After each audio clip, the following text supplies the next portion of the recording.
Hi, I'm Gil, and this is Birkeland Gardens. Today we're just going to walk through the nursery again.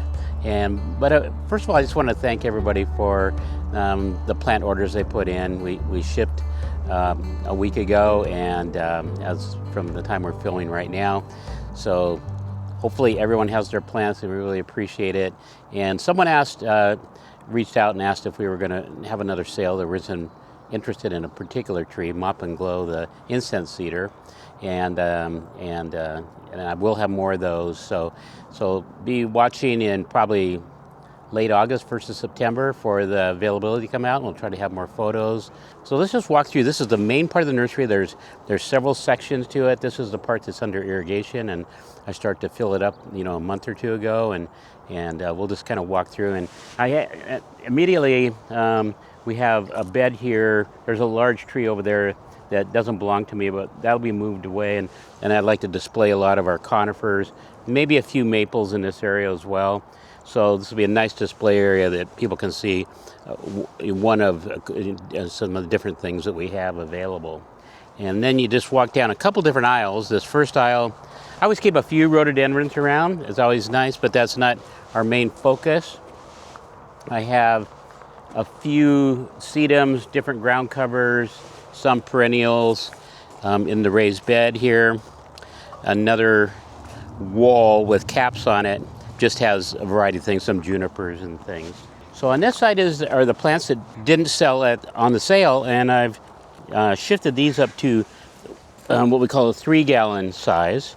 So I expect these may or may not be rooted by the end of the summer. Probably kind of planning on next spring that they'll be fully rooted in. But just some really nice some trees that they didn't sell, but they went into production, and just a nice variety of plants. So in the bed next to the one we just talked about is a collection of mugo pines, several different gold ones. Carson's Winter Gold, always popular, and we have Lairhide and a couple of others, and then a couple of green ones in here as well, with the apple trees in the background. And a friend of mine, Fred, messaged me this morning, and he's looking for a couple. These are about 12 to 15 years old, and they're only 6 feet tall. It's a columnar apple tree. There's one that's golden and one that's red. So I told him we'd have a couple for him, so he'll be out this weekend. So this bed here is plants that are in production. Green penguin, the Pinus sylvestris, shifted those up to 3-gallon. And these are mountain hemlocks that I bought as liners 3 or 4 years ago. Very slow growing, but I'm just I just shifted these up from 1 gallon to 2 gallon, and everything's fertilized. We have a little bit of cedar sawdust or shavings on top of it to help with the weed control. Everything's been fertilized for the most part. I'll double check to make sure I didn't miss anything, but I use a time release fertilizer, a 5 to 6 month time release fertilizer. This area here, wood chips on the ground to help control weeds and then build soil as well. This little plant on a standard is a Japanese red pine, Pinus densiflora, called Bambino, really an old specimen. So I'm planting some of these into the ground, and they could be dug over the next few years, or they can be dug anytime. But the idea is that I like to have them around also just to show people what mature trees look like. So I had a lot of perennials and color in this area, and there'll be a little bit of that going on. Here is a tree. It was an Isley introduction. It's called Comet. It's a Austrian pine, and we have some smaller ones at the nursery that are about 4, 5, 6 years old, and just a really nice, compact, somewhat slender black pine with dark green needles. Really an outstanding little tree. In front of it, talk about this one too. It's hard to see. The new needles will have more of a gold tone to them, but this one is called Sunshine. It's a Bosnian pine. Another Bosnian pine with a dark green needle, but this one will have gold, variegated gold as well. So here's a plant that quite old. It's called Rata, a mugo pine or uncinata, closely related, and a really nice heavy trunk, very dense. The color's outstanding. I would like to have some more of this one in a smaller size for sale, because personally I think it's just a great tree. One that mugo pine that we do have a number of is called emerald dwarf, and Western Evergreen does produce these, and I've purchased some in 1 gallon and also in liners, which are just younger grafts. So here's what the 1 gallon ones would look like. So here's a really old specimen, and then here's one that you can see how tight the branching and the needles and all that. Kind of key, just keep the needles worked out of them and keep them clean. It's this you need to do, and just nice little cones as well. A few more of the leftover 1 gallon plants that didn't sell that I shifted up. Some different Pinus flexilis and larch blue sparkler. And this one here, it's a southwestern white pine called Winter Sunray.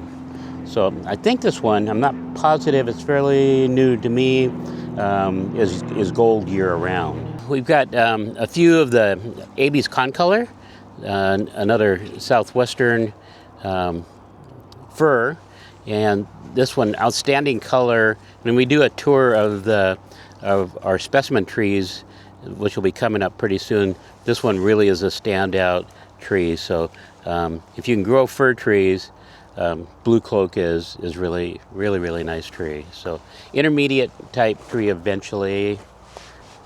So this area has the firs. So have some really miniature ones like a Grecian fir right here, and some icebreakers. This Grecian fir is, JK Greece is what it is. So that's that one. A few dwarf balsam firs, kind of common. A few alpine firs, and then some other specimens we'll have in the other part of the nursery as well. We got a group of uncinata pines. These are all newer, miniature or very small dwarf uncinata pines. These different named ones. This one's Corvasca number 4. Some of them have numbers on them. So they've apparently gone through the evaluation process. That one's called Morak. Burhall number 4, WB for witch's broom. Aries number 14, WB, and then a few others. So I'm going to grow these on. I got these as band pots. They're in 1 gallons now. They're all fertilized, and we'll see if they get rooted in by the end of this year, and what I do with them, if I shift them up or put any on our sale coming up soon. So we're just going to move down the line here. So as I talked at the beginning of the video, we're going to have a display area, but this area along the edge and then on the other far edge over there, we're going to do more display plants. My golden spreader and Japanese maple.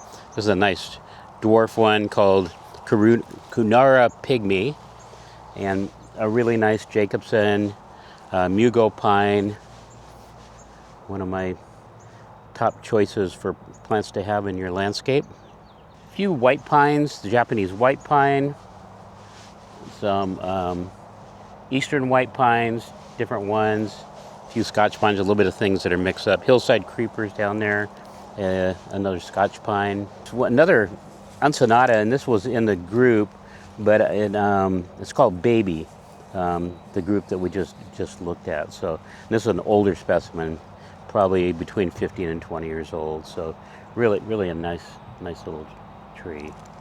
This area has the black pines, both Austrian and Japanese black pines. So some nice little standards.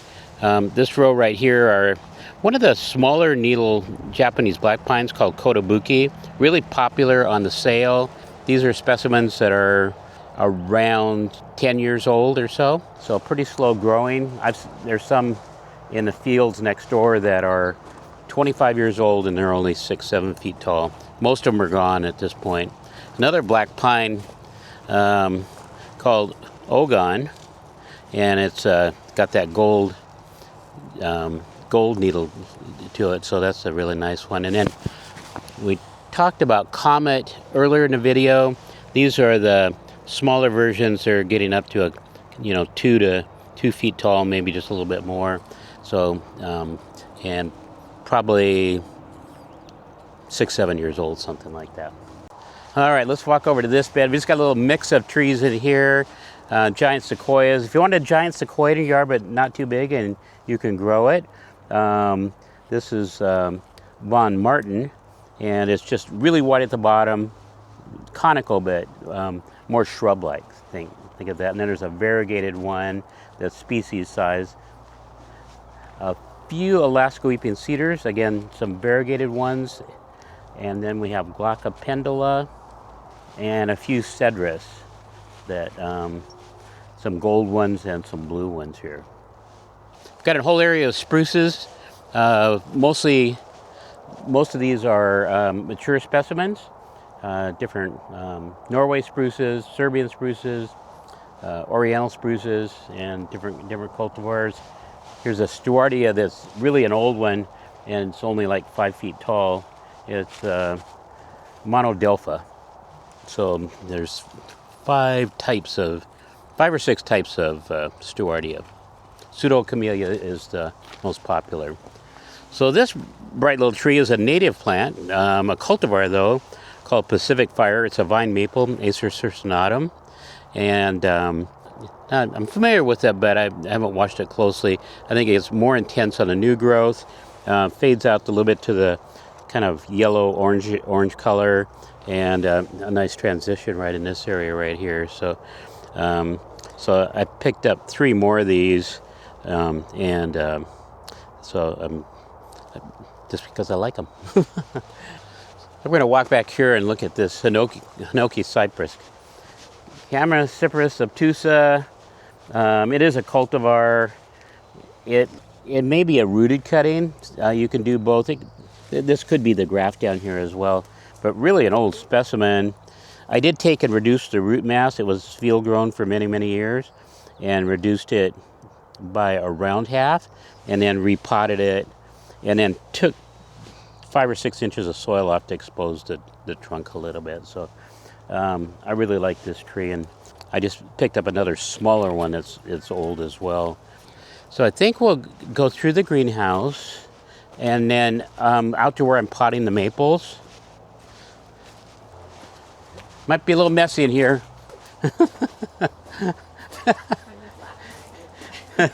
We're gonna clean up the greenhouse. All right, we're gonna walk through the greenhouse a little bit. Just a variety of things. A lot of the maples that the new ones, and we're gonna go outside, and I'm in the process of repotting all these up to 1 gallon. You'll see these.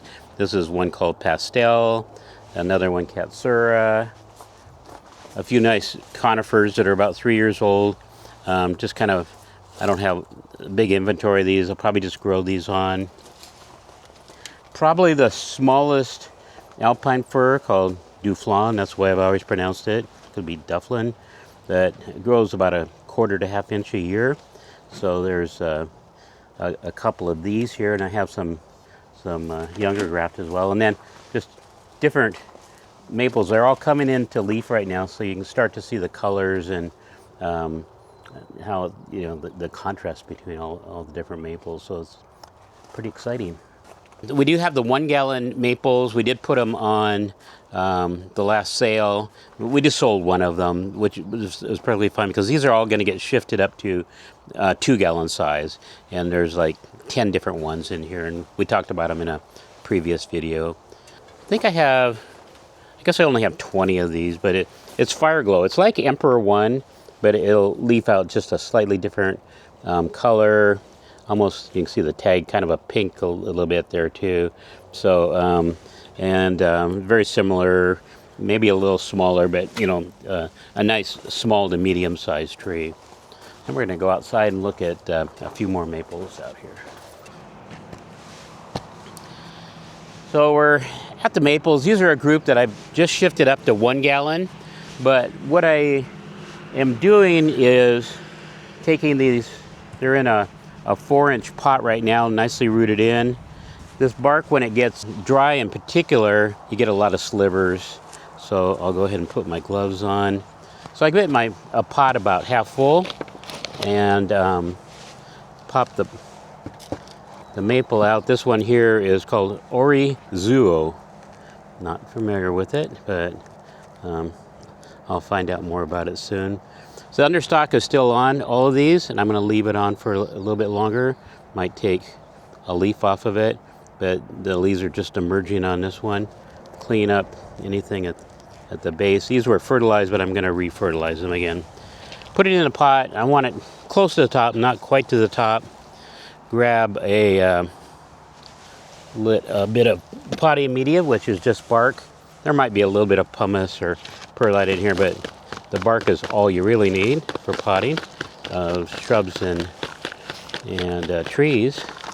And just take and settle that out, push it down a little bit, and then water it well as it gets watered, and I'll re-fertilize that. So that's what I'm doing with all of these maples. We'll just set another one in the, if I come across any weeds, again, just kind of take care of them now. I always want to be not letting the weeds get ahead of you. And that's just about perfect.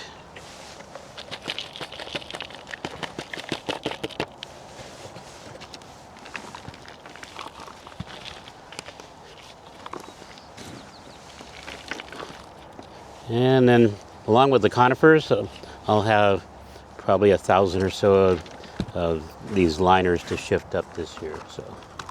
So right behind me is, well, a couple of old implements for the tractors. My son's into tractors, old ones. We also have a landscape, or a small landscape type tractor that we use around the nursery as well. But these will be used to do some plowing, disking. We're going to put in a little bit of food crops this year too, some corn, squash, probably do carrots and beets and things like that too. So you can see behind me, large hedgerow was taken out, and there were incense cedars and arborvitaes that had grown together.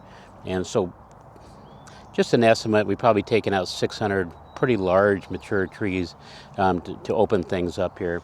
The field will be opened up to do either just so we can mow it and maintain it, or to have some food crops as well. So you can see the blue cloaks behind me, we mentioned earlier in the video, and just outstanding mature specimens.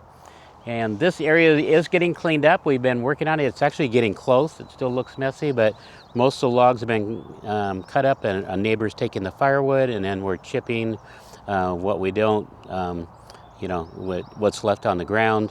Well, I just want to thank everybody for joining us on the video, and really appreciate it, and hope you enjoyed a little bit of a tour. We're going to, coming up, I think we're going to have a video on just walking around the perimeter, looking at all the specimens that they're really showing off nicely now. So with space for them to just kind of stand out. So, well, until the next time, we'll see you then. Bye.